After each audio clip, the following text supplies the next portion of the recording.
À partir d'aujourd'hui, j'inaugure une série que j'ai intitulée Éthique et polémique et qui, comme son nom l'indique, va traiter de questions d'éthique et de polémique. Alors nous allons parler de tatouage, de piercing, de sexualité. On va aussi voir des questions qui font débat, comme la femme doit-elle porter le voile, la femme peut-elle prêcher. On va parler de l'enlèvement, de l'antéchrist, du combat spirituel, des enseignements souvent mal enseignés, sinon totalement faux. Bref, j'inaugure ce premier épisode avec la question de la femme peut-elle prêcher. Sur la base d'un passage dans la Bible donné par l'apôtre Paul, beaucoup pensent qu'une femme ne peut pas prêcher. Alors tout d'abord, j'aimerais poser deux fondements pour une interprétation correcte de la Bible, qui est désignée comme la parole de Dieu.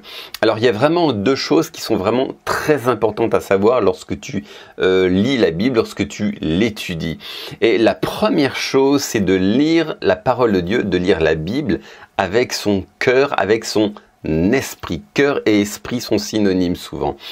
Et beaucoup de gens, vous savez, sont comme des biblistes. Ils viennent, la Bible dit ceci, la Bible dit cela. C'est vraiment des gens légalistes, c'est des gens qui sont dans la lettre, mais qui ne sont pas dans une interprétation du cœur de la Bible.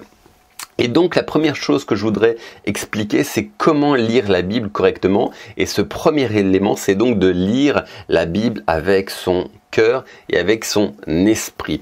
Et Dieu dans l'Ancien Testament fait la promesse un jour d'avoir une relation plus intime avec l'homme. Et cette relation est intime et authentique et profonde est venue avec Jésus-Christ.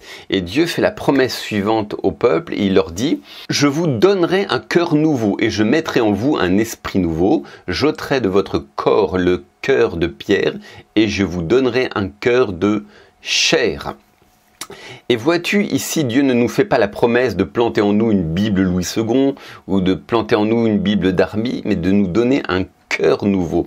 Et vous savez, on peut faire dire n'importe quoi à la Bible si on la prend toujours au sens littéral, si on se limite à la lettre.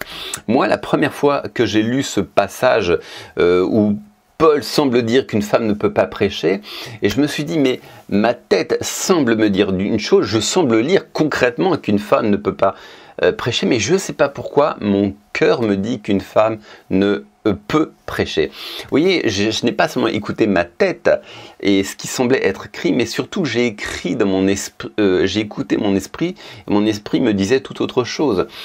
Et je me suis dit, mais je ne sais pas exactement ce que l'apôtre Paul a voulu dire. Un jour, je comprendrai, mais je voudrais d'abord en rester à ma conviction profonde qu'une femme peut prêcher. Donc, c'est très important d'écouter son esprit parce que nous avons une relation avec Dieu qui est dynamique. C'est pas une relation avec un lit, c'est une relation vivante avec Dieu. Et bien souvent d'ailleurs dans notre tête, nous n'avons pas connaissance de ce qui se passe dans le monde spirituel, mais dans notre esprit, nous en avons conscience. Moi-même, je me suis, on va dire, vraiment converti à l'âge de 20 ans, mais toutes les années précédentes, je m'aperçois que Dieu n'a jamais cessé de me parler.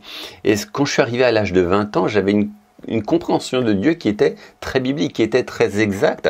Et d'où m'est venue cette connaissance? Pourquoi? Parce que j'écoutais mon esprit et j'avais jamais ouvert une Bible de ma vie. Et c'est ainsi que ça se passe, parce que nous avons une relation dans notre cœur avec le Saint-Esprit, c'est une relation dynamique. Et il y a quelques années, d'ailleurs, je me souviens, j'avais amené une étudiante à Christ lorsque j'étais au lycée. Et cette fille n'a jamais mis les pieds dans une église, elle n'avait jamais ouvert une Bible de sa vie. Et souvent, elle venait le matin, je lui expliquais des faits bibliques, mais elle me disait « Mais Olivier, je sais déjà tout ça. » Et elle connaissait même certains versets, elle vivait des expériences qui étaient des expériences, on va dire, bibliques. Elle avait une compréhension juste de Dieu. Et d'où lui venait cette connaissance? Eh bien, ça venait de ce qu'elle écoutait son esprit, de ce que le Saint-Esprit l'enseignait personnellement. Et notamment, il y a un verset qui nous dit « Son onction vous enseigne toutes choses ». La Bible nous dit que l'onction du Saint-Esprit qui repose sur nous enseigne toutes choses. Alors évidemment, ça ne suffit pas d'écouter son cœur, il faut bien entendu lire la Bible. Mais nous savons que nous avons déjà une onction, c'est-à-dire la présence du Saint-Esprit sur notre vie pour nous enseigner. Donc c'est vraiment très important d'écouter son cœur et dire à son cœur, et de se poser la question, qu'est-ce que mon cœur me dit ? Donc, vous savez, des fois, la Bible, des fois, il y a des mots qui sont un petit peu désuets, qui n'ont pas tout à fait le même sens à l'époque. Après, il faut aussi étudier dans son contexte. Il y a plein de choses qui, parfois, de temps en temps, peuvent nous induire en erreur. Il y a des mots qui avaient un certain sens à l'époque qui n'ont plus tout à fait le même sens. Des fois, les traductions sont un peu désuètes. Il faut faire des mises à jour des traductions. Et puis, des fois, avec un seul verset, on peut faire dire n'importe quoi. Donc, c'est pour ça que des fois, on semble lire une chose et en fin de compte, c'est pas tout à fait ce que le Seigneur veut dire. Voilà, donc vraiment, ce qui est important, c'est d'écouter son esprit parce que nous avons une relation dynamique avec Dieu. Un deuxième point, c'est que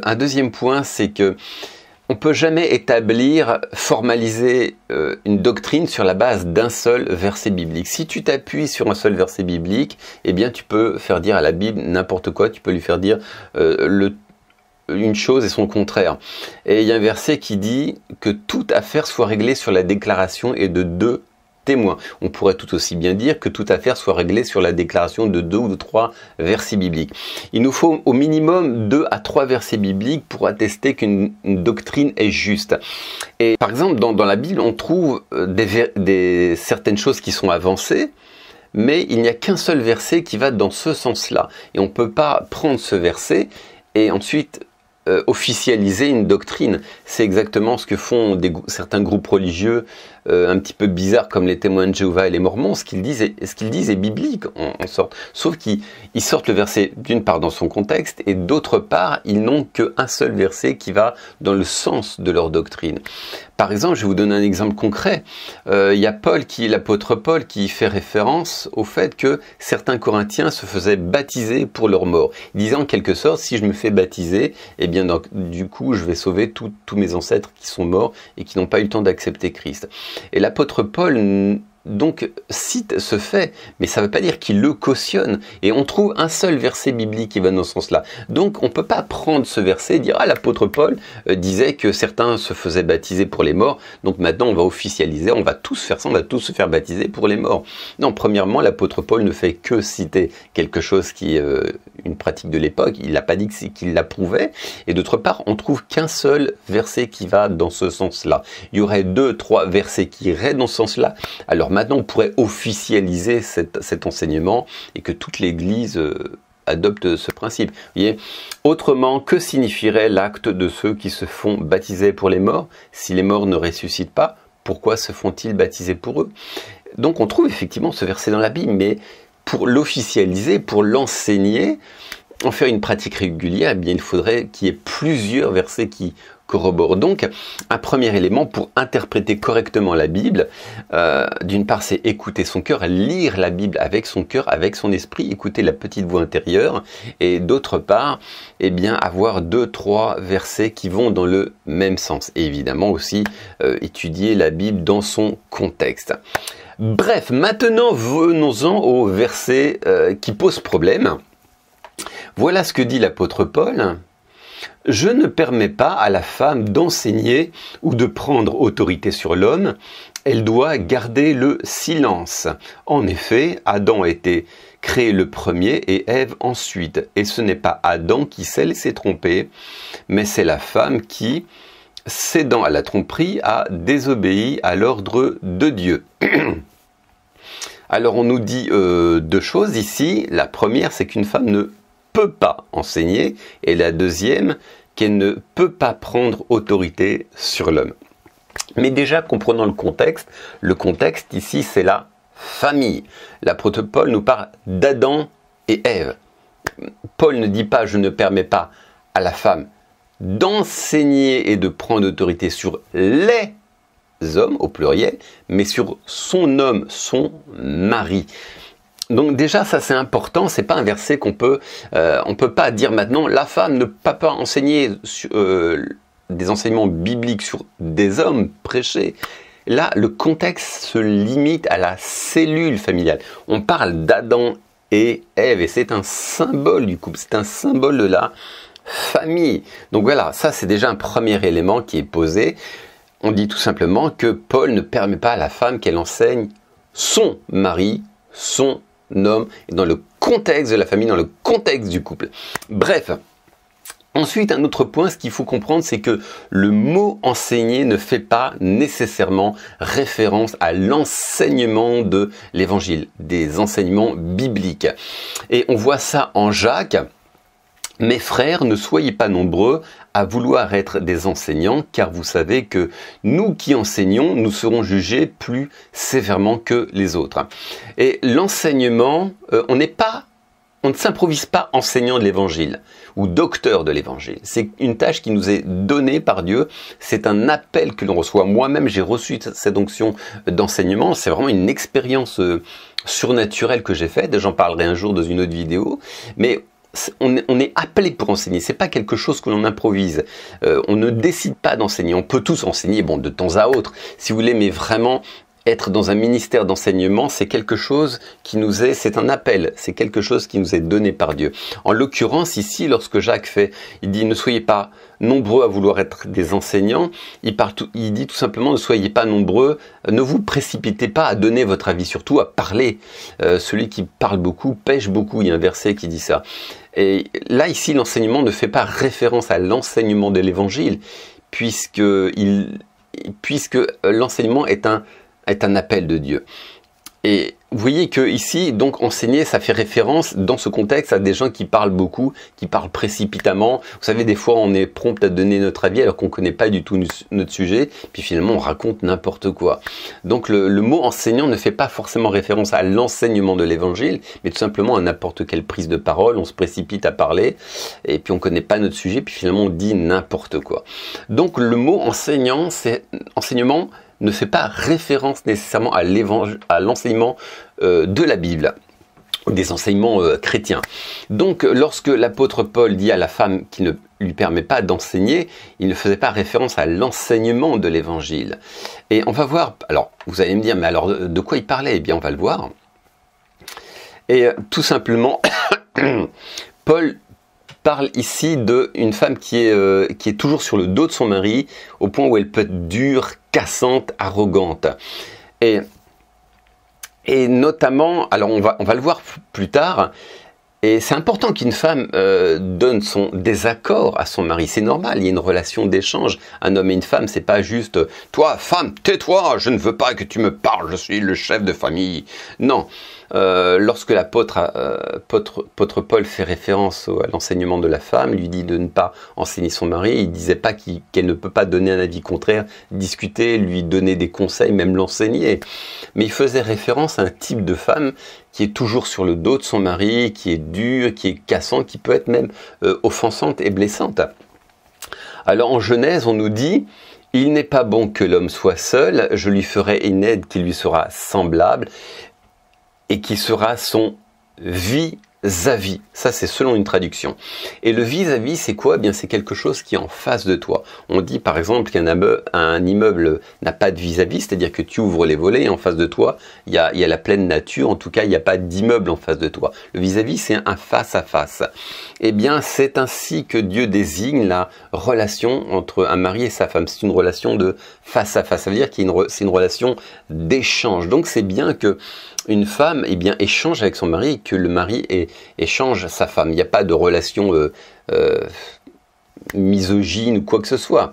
Donc une femme peut ne pas être d'accord avec son mari, lui dire écoute chérie, ce que tu fais là n'est pas correct, je ne suis pas d'accord avec toi, et ainsi pareillement le mari peut dire à son épouse écoute la chérie, je ne suis pas d'accord. C'est vraiment une relation d'échange et c'est pas une relation de supérieur à inférieur. L'homme et la femme doivent échanger pour dire des choses agréables, des fois aussi pour contester, ne pas être d'accord, aussi longtemps que c'est dit dans l'amour, c'est vraiment très important. Donc l'apôtre Paul n'est pas en train de dire qu'une femme ne peut pas enseigner son mari, et on va voir exactement, donc on va revoir plus en détail ce dont il fait référence, et donc c'est vraiment une relation d'échange. L'apôtre Paul n'empêche pas la femme d'enseigner son mari.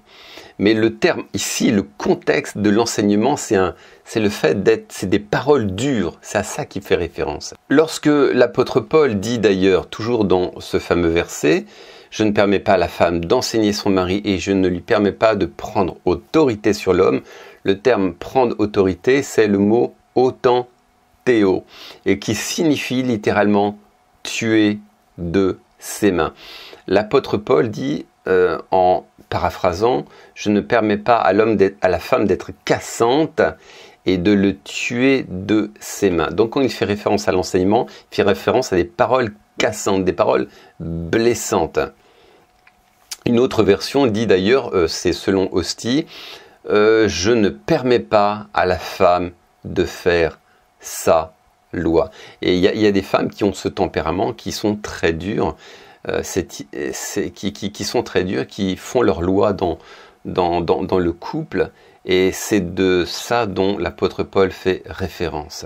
Par ailleurs, l'autorité donc de la femme, Dieu reconnaît d'ailleurs une autorité même des chefs d'État féminins. Jésus même lui-même reconnaissait l'autorité qui était exercée, du moins l'autorité politique qui pouvait être exercée par une femme. On voit dans la Bible, la reine du Midi se lèvera au jour du jugement avec les hommes de cette génération et les condamnera parce qu'elle vient des extrémités de la terre pour entendre la sagesse de Salomon. Et voici, il y a ici plus que Salomon. Donc ici, l'autorité, la reine du Midi, la reine, une femme qui exerce un pouvoir politique, eh bien, c'est pas quelque chose dont Jésus parle en termes négatifs. Donc voilà, lui-même reconnaît l'autorité. Donc Dieu n'a rien contre une autorité qui puisse être exercée par une femme. Et un autre verset nous dit « Les messagères de bonnes nouvelles sont une grande armée. » Les messagères de bonnes nouvelles sont une grande armée. Donc des messagères, elles apportent un enseignement, elles parlent.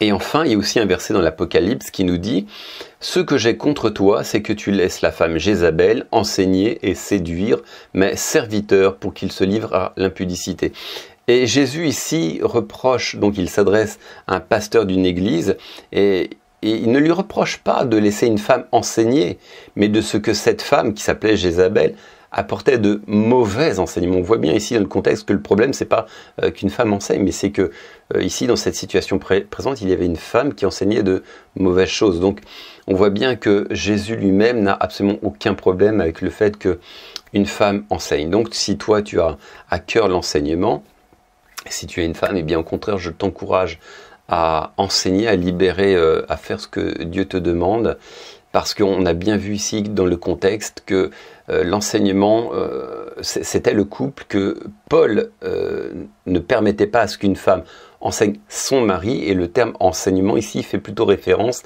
à des paroles dures, à une femme qui cherche à faire sa loi. Voilà, écoute, ça sera tout pour aujourd'hui. Et puis moi je t'encourage, et puis femme, fais ce que le Seigneur t'a demandé de faire, et ciao.